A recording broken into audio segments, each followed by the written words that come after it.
जैसा कि सर्वविदित है कि केंद्र व यूपी सहित अन्य राज्यों की भी सरकारें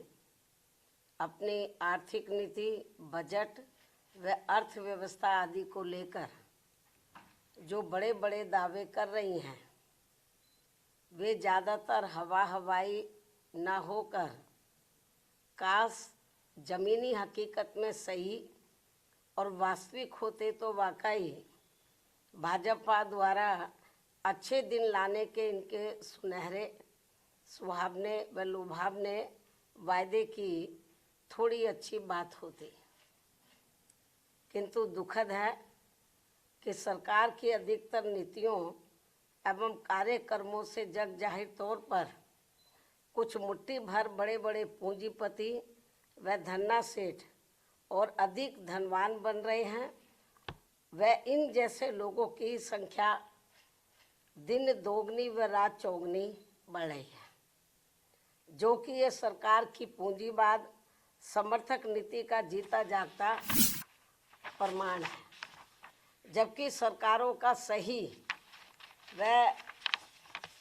संवैधानिक दायित्व अमीरों को और अधिक अमीर बनाने की बजाय यहाँ के दलितों, आदिवासियों, पिछड़े वर्गों व अन्य मेहनतकश समाज से संबंधित रखने वाले करीब 125 करोड़ नागरिकों की गरीबी, बेरोजगारी व हर प्रकार के इनके पिछड़ेपन को दूर करना चाहिए, ताकि इन सबका थोड़ा भला होकर इनके त्रस्त जीवन में बहुअपेक्षित व बहुप्रतीक्षित सुधार लाने की संवैधानिक मंशा पूरी हो सके। लेकिन ऐसा नहीं करना स्पष्टतः सरकार की गरीब विरोधी नीति व कार्यकलाप ही कहलाएगा। और यूपी व देश के ऐसे बिगड़े हालात को लेकर हमारी चिंता स्वाभाविक तौर पर इसलिए है क्योंकि अम्बेडकरवादी सोच व चिंतन वाली पार्टी बीएसपी इन्हीं वर्गों के शोषित पीड़ित करोड़ों लोगों को अपने पैरों पर खड़ा करने के लिए अस्तित्व में आई है और परम पूज्य बाबा साहब डॉक्टर भीमराव अंबेडकर के जीवन आदर्श की तरह ही लगातार संघर्षरत भी है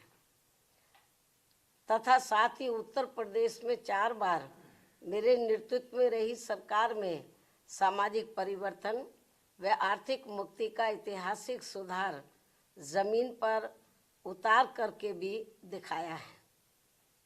जो इसका ये खास उदाहरण भी है। इसके अलावा वैसे तो यूपी को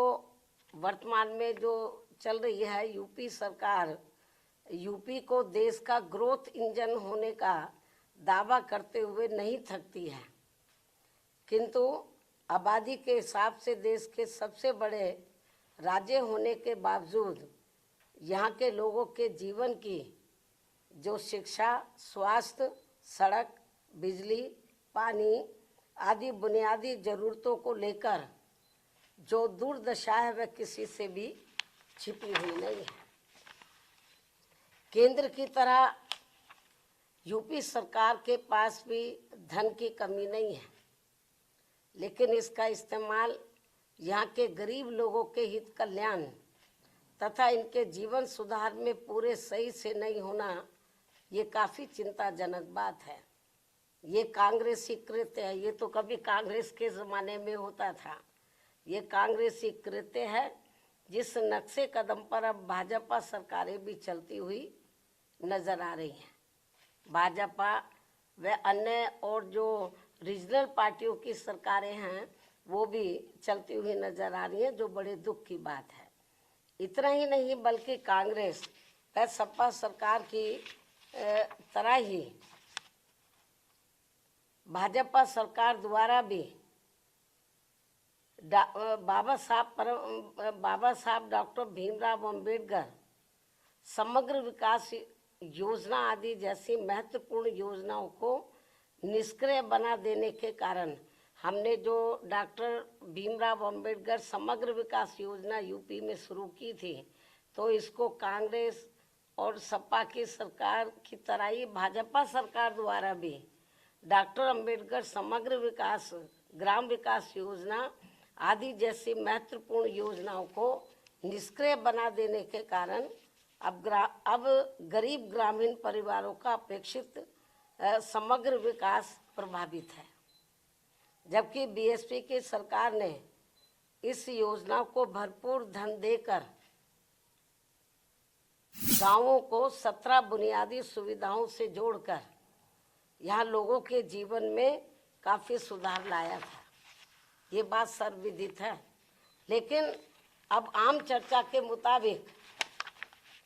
अधिकांश सरकारों पर लोगों को बसाने से ज़्यादा लोगों के घर उजाड़ने के ज़्यादा आरोप हर जगह लग रहे हैं, ये भी आम चर्चा है। इसके साथ ही मध्य प्रदेश भाजपा सरकार के वरिष्ठ मंत्री द्वारा विभिन्न सरकारी कल्याणकारी योजनाओं के लाभार्थियों को भिखारियों की फौज बताने से इन करोड़ गरीब अपेक्षितों के प्रति इनकी हीन, संकीर्ण एवं जातिवादी सोच ज़्यादा प्रदर्शित होती है, जो ये गंभीर विषय भी है। क्योंकि सरकार द्वारा पहले अपनी गलत नीतियों में कार्यकलापों आदि से इन नागरिकों को महंगाई, गरीबी, बेरोजगारी, अशिक्षा, पिछड़ापन आदि की गुलाम व लाचार जिंदगी में बांधना और फिर सरकारी योजनाओं के तहत इन्हें कुछ राहत देकर अपमानित करना ये अति शर्मनाक है। मतलब मामूली सा राहत देकर। उससे भी दुखद बात यह है कि दलित, शोषित, पीड़ित गरीबों को थोड़ा सा अनाज देकर इनका वोट लेकर सरकार बनाना और सरकार बन जाने पर इनको भिखारियों की फौज बताकर इनके आत्मसम्मान व स्वाभिमान को जबरदस्त ठेस पहुंचाने वाली खुली गरीब विरोधी जातिवादी राजनीति करना ये ठीक नहीं है। और इसकी जितनी भी निंदा की जाए वह कम है। ये विषय हालांकि मीडिया में तो काफ़ी चर्चा में रहा है, लेकिन इसके बावजूद केंद्रीय नेतृत्व ने इसका संज्ञान लेना उचित नहीं समझा, जो ये भी चिंता की बात है। इसके साथ ही यूपी ही नहीं बल्कि पूरे देश में भाजपा सरकारों द्वारा कानून व सरकारी मशीनरी का दुरुपयोग करके धर्म विशेष के नागरिकों व उनके धार्मिक स्थलों आदि को जो टारगेट किया जा रहा है, वह संविधान की मान मर्यादा व उसके धर्मनिरपेक्षता के मूल सिद्धांत के विरुद्ध वास्तव में देश के विकास को बाधित करने वाला कदम है। और अब मेरा यही कहना है, केंद्र व यूपी सहित सभी राज्य सरकारों को अपनी संकीर्ण, द्वेषपूर्ण, जातिवादी व सांप्रदायिकता आदि के कृत्यों से जरूर बचना चाहिए, क्योंकि इससे देश के करोड़ों गरीबों, मजदूरों, शोषितों,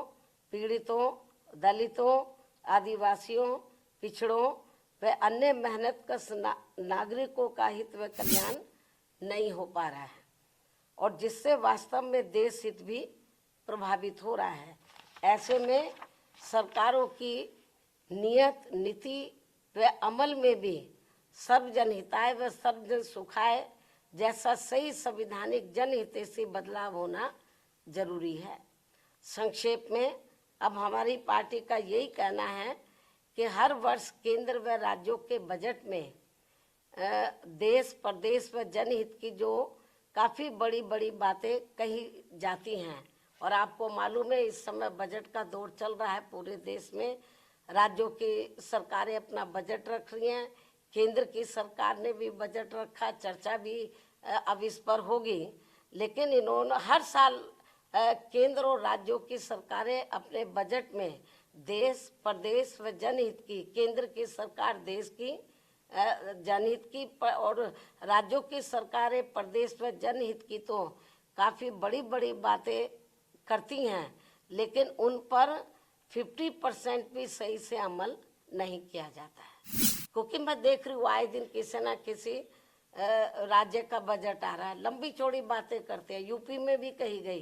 केंद्र की सरकार ने भी कही, लेकिन जितनी वो बड़ी बड़ी बातें करते हैं बजट को लेकर विभिन्न क्षेत्र में, उन पर 50% भी सही से अमल नहीं हो पा रहा है। और वास्तव में प्रैक्टिकल में तो देखने के लिए ये मिल रहा है कि जो दबे कुचले लोग हैं, दलित हैं, पिछड़े हैं, आदिवासी हैं, माइनॉरिटीज़ के लोग हैं, तो इनके साथ तो काफ़ी अन्याय हो रहा है। तो इनके हित के लिए, इनके डेवलपमेंट के लिए, इनके मद में जो पैसा बजट में रखा जाता है कि इतना पैसा हम इनको दे रहे हैं इनके डेवलपमेंट के लिए, लेकिन वो पूरा पैसा उनके डेवलपमेंट में नहीं लगता। और हमें तो ये भी जानकारी मिलती है कि अंत में उनका काफ़ी पैसा दूसरे मद पर खर्च कर दिया जाता है।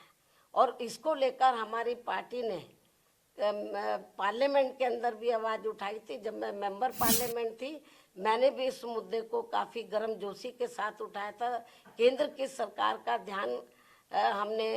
इस ओर आकर्षित किया था और हमने ठोस प्रमाण दिए थे केंद्र की सरकार को, लेकिन फिर भी इस ओर ध्यान नहीं दिया गया। तो इनके लिए, इनका वोट हासिल करने के लिए जो वीकर सेक्शन के लोग हैं, जो गरीब लोग हैं, अन्य मेहनत कश लोग हैं, इनके डेवलपमेंट के लिए बातें तो बड़ी बड़ी कही जाती है बजट में। इस बार भी काफ़ी लंबी चौड़ी बातें कही हैं, लेकिन वो पैसा भी पूरा इन पर खर्च नहीं होता है। और आखिर में चुपके से, बहुत ही सावधानी पूर्वक, मतलब चुपके से, मालूम भी किसी को ना पड़े, दूसरे मद में पैसा ट्रांसफ़र कर दिया जाता है। तो ये हाल है बजट का। इसलिए ये जो बजट में खास तौर से हर साल जो बड़ी बड़ी बातें कही जा रही हैं, अब भी कही जा रही हैं, तो मेरे ख्याल उसका फ़ायदा जो ज़रूरतमंद लोगों को जितना होना चाहिए वो नहीं हो रहा है। तो इसलिए मेरा केंद्र और राज्य सरकारों को यही कहना है कि जो आप बजट पे कहते हैं, उसके ऊपर जो भी आप वायदा करते हैं, जो भी पैसा सैंक्शन करते हैं, उसके ऊपर आप लोगों को अमल भी करना चाहिए। ये मुझे पूरी उम्मीद है कि ये लोग ज़रूर मेरी इस बात की तरफ ध्यान देंगे। अब मैं अपनी बात यहीं समाप्त करती हूँ। धन्यवाद। जय भीम व जय भारत।